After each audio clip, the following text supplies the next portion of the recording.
if you want to enable game optimization on a Google Pixel 11, what you need to do is, first of all, we need to enable a floating icon that is going to help us open the game dashboard while playing a game.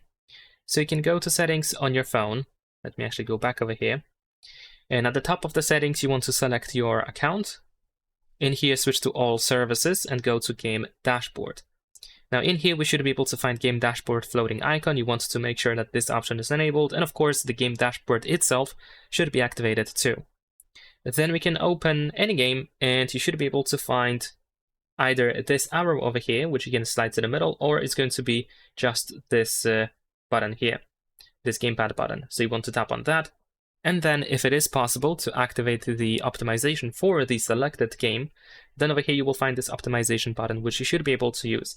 Keep in mind that only some games actually support this option. Leave a like and subscribe.